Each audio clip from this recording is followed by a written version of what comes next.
Good morning guys. So what's up sa ating mga solid followers dyan. So ngayon guys ay magbabike tayo. So ang oras ngayon ay anong oras na ba? So alas na rito sa bahay 3:36. So yung meet up place kasi natin guys almost 30 minutes pa na bike.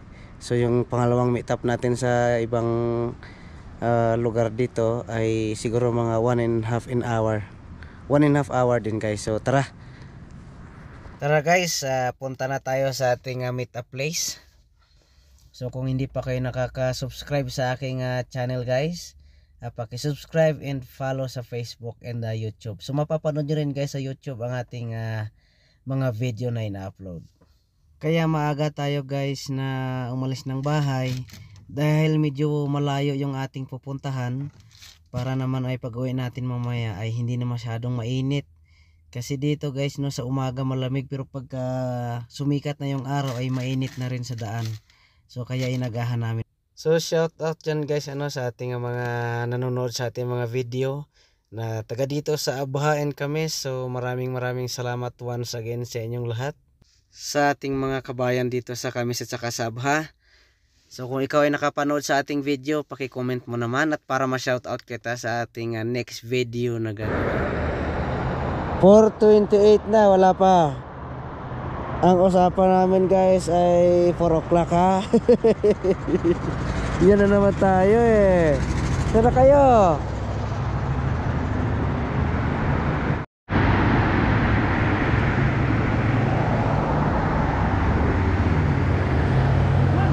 Talaga naman, madudong mo yan din.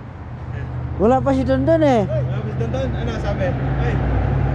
Tulog pa yata, hindi naman nagre. So dito guys, dahil wala pa yung aming kasama, mag-aalas 5 na.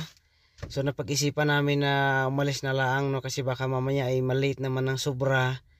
Or di kaya ay hindi nag-alarm yung kanyang alarm. Matanghali na siya ng gising, so hindi matuloy yung aming ride.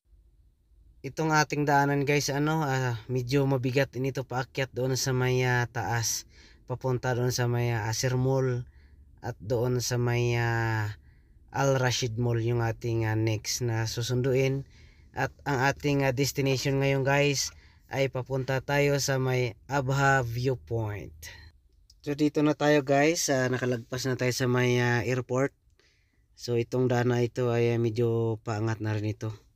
Pag dito guys yung aming ruta sa may Abha, ito talaga guys yung bago umahon ng Asir Mall, ito talaga yung pinakahirap na hirap akong daan na ito. Hindi siya masyadong matarik guys kasi sobrang haba naman niya. Kaya pag ganitong umaga na guys, ito malamig yung panahon, ay talaga naman. So nandito na guys no, na-meet na namin yung isang kasama namin. So 4 na kami. Yan. So may susundin pa kami guys, isa no. Doon naman sa medyo malapit lang din dito. Doon naman siya namin susunduin sa may Asir Mall. So malapit-lapit na lang dito. Mga ilang minutes na lang, finally kumpleto na tayo. Konti lang naman kami kasi ngayon guys dahil marami lang naman kami guys sa plano at saka sa chat box. Doon kami magugulo. Pero pagdating na sa pagbabike, 3, 4, 5, 6 na lang kami. Sa pagbabike, ito ang masarap, yung losong. Kasi walang kapagod-pagod at masarap yung klima, malamig.